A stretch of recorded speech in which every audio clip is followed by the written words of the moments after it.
तो क्या हाल है दोस्तों, मेरा नाम है अमन और आपका स्वागत है अपने खुद के यूट्यूब चैनल में। तो आज हम बात करने वाले हैं ड्रॉप शिपिंग के टैक्सेशंस के बारे में। आज हम देखेंगे कि हम कैसे इसके अंदर प्रॉपरली अच्छी तरीके से टैक्सेशंस फाइल्स कर सकते हैं, हमें क्या कुछ रिक्वायरमेंट होती है। और पहला मैं एक डिस्क्लेमर दे दूं इस वीडियो के स्टार्टिंग में ही, मैं कोई भी सीए नहीं हूं, ना ही मैं कोई टैक्स एसोसिएट हूं जो मैं आपको बता सकता हूं कि ये चीज़ सही है या गलत है। जो मैं अपने बिजनेस के लिए कर रहा हूँ और जो मैंने रिसर्च वर्क की है, मैं 2-3 साल से जो बिजनेस में अपने इंप्लीमेंट कर रहा हूँ, मैं आपको सिर्फ वही बता सकता हूँ। तो इस वीडियो को ज़्यादा लंबा ना करते हुए हम शुरू करते हैं।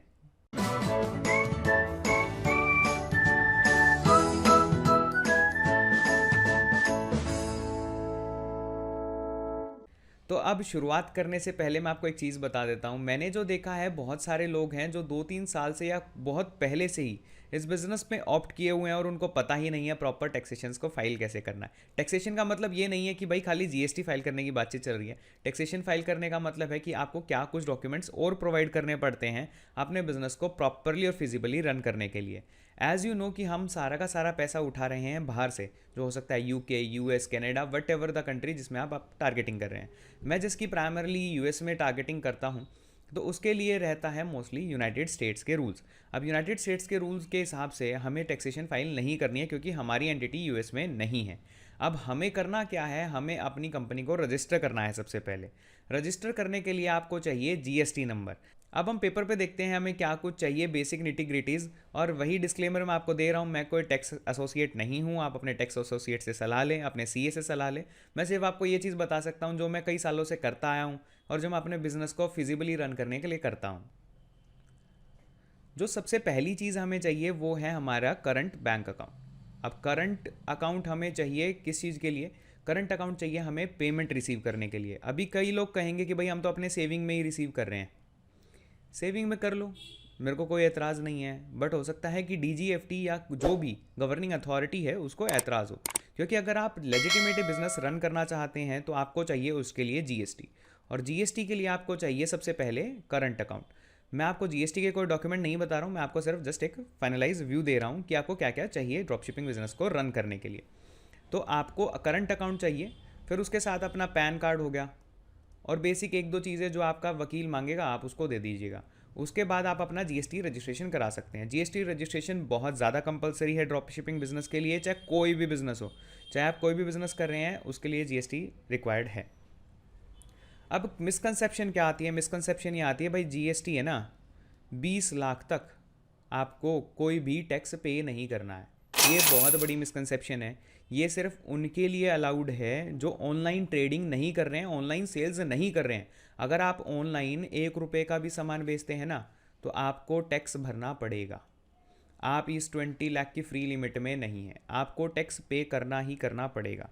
तो आप इस चीज़ को समझ लीजिए कि आपको जीएसटी बनवाना ही पड़ेगा। आप चाहे ड्रॉप शिपिंग में 2000 रुपये की सेल करें, 20 लाख की करें, 20 करोड़ की करें, आपको जीएसटी चाहिए। ठीक है, हमारा एक पॉइंट क्लियर होगा कि हमें जीएसटी चाहिए।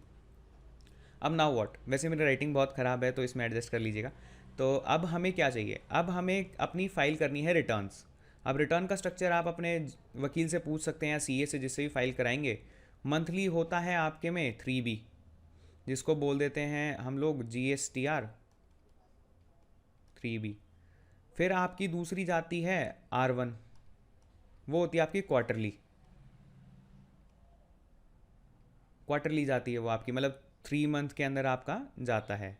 इसके अंदर जाती है आपकी जो भी आपने सेल की है, इसके अंदर आपकी जाती है मंथली सेल। और एक जाता है आपका R9, जो आपकी होती है एनुअलाइज रिटर्न। वो इन सभी का सार होता है। ठीक है, समरी सी आपने जिसकी बैलेंस शीट बनाते हो आप अपनी, तो उसमें आप अपना एनुअली अपना R9 भर सकते हो। एक होता है इसमें R2, उसमें आती है आपकी परचेज की समरी। अब वो आपको कब भरनी है? वो आपको तब भरनी होती है जब आपकी टर्नओवर लगभग 1.5 CR के आसपास हो। ठीक है, और वो ड्रॉप शिपिंग के बिजनेस में क्रॉस करना कोई भी बड़ी बात नहीं है। बट अगर मान लो आपकी क्रॉस भी नहीं होती है तो भी आपको इसका रिकॉर्ड मेंटेन करना है, और तो हो सकता है कि आपका सीए आपसे इसके बारे में डिटेल ले ले।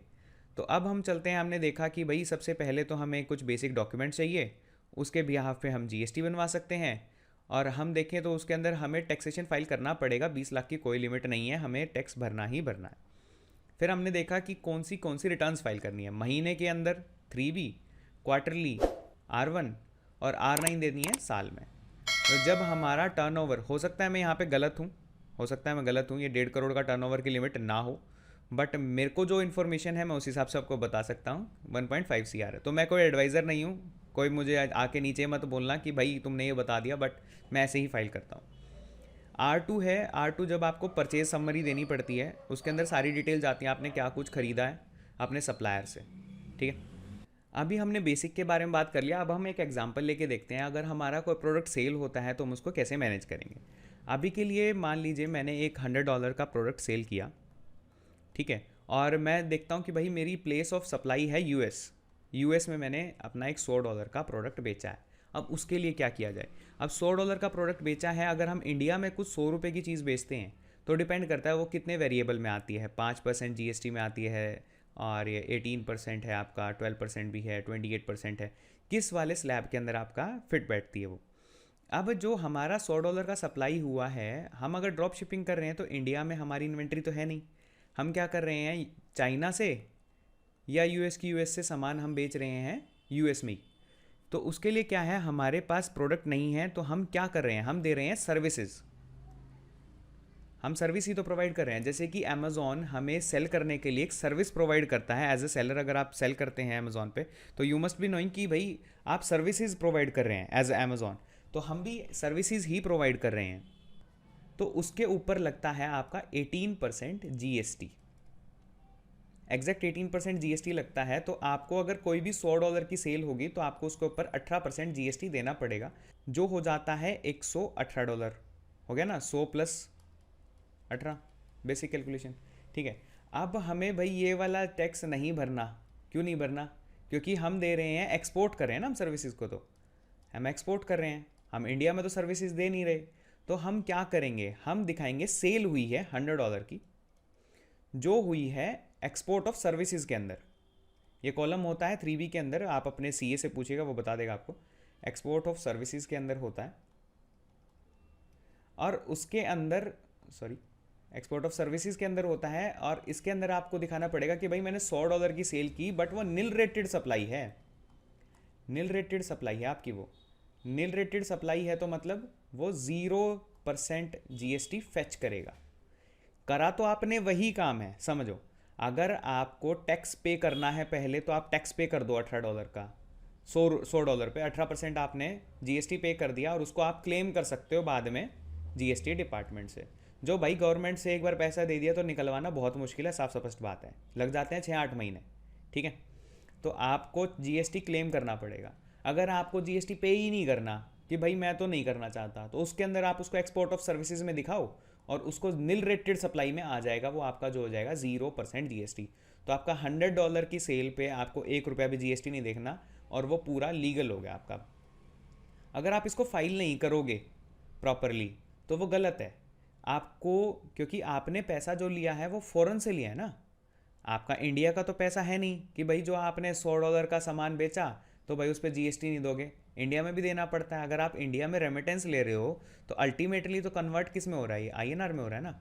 अगर आईएनआर में कन्वर्ट हो रहा है तो आप उसको टैक्स देने की लायबल हो, बट ये अल्टीमेटली टैक्सेबल नहीं है। अल्टीमेटली टैक्सेबल क्यों नहीं है, अगर आप इस वाले कॉलम के अंदर फेच करते हो इसको, नील रेटेड सप्लाई के अंदर, अगर आप उसको प्रॉपर जीएसटी देके रिवर्स बैक लेना चाहते हो तो वो आपकी कॉल है।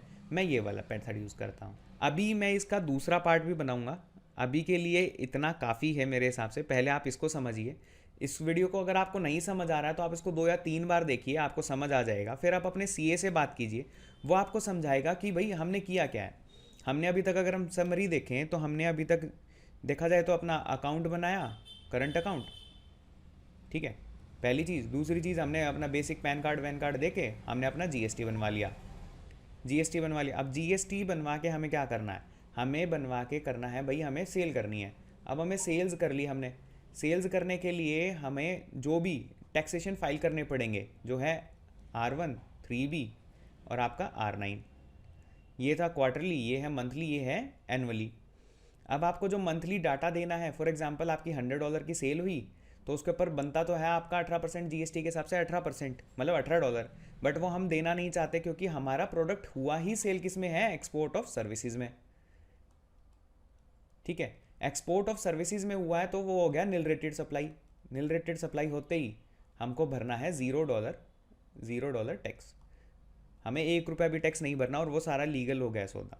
तो मैं आपको यही सजेस्ट करूँगा, एक तो भाई अपना सेविंग अकाउंट में पैसे मत लेना, गलत है। दूसरा चीज़ क्या है, अपना प्रॉपर जीएसटी फाइल करो। आपको जब टैक्स पे ही नहीं करना है, आपको सारा का सारा मिल रहा है, तो क्यों नहीं कर रहे हो उस चीज़ को। और रही बात किस चीज़ की, अगर आप फेसबुक पे ऐड चलाते हो, गूगल पे ऐड चलाते हो, उस पर जो जीएसटी देते हो आप उसको भी तो क्लेम कर सकते हो अगर आपके पास जीएसटी नंबर है। अगर नहीं है तो क्लेम ही नहीं कर सकते। ये सारी इन्फॉर्मेशन मेरे को किसी ने नहीं बताई, मैंने बहुत रिसर्च करी, उसके बाद मेरे को समझ आया। इसके बारे में आपको यूट्यूब पूरा छान मारो, कहीं नहीं मिलेगा। इसकी मैं पार्ट 2 वीडियो भी बनाऊंगा कि इसके बाद क्या करना होता है। अगर आपको वीडियो समझ आई, अगर आपको अच्छी लगी तो लाइक कीजिए, कमेंट करके सुझाव दीजिए हम आने वाली वीडियोज़ में क्या ला सकते हैं, और सब्सक्राइब कीजिए और बने रहिए हमारे साथ। धन्यवाद।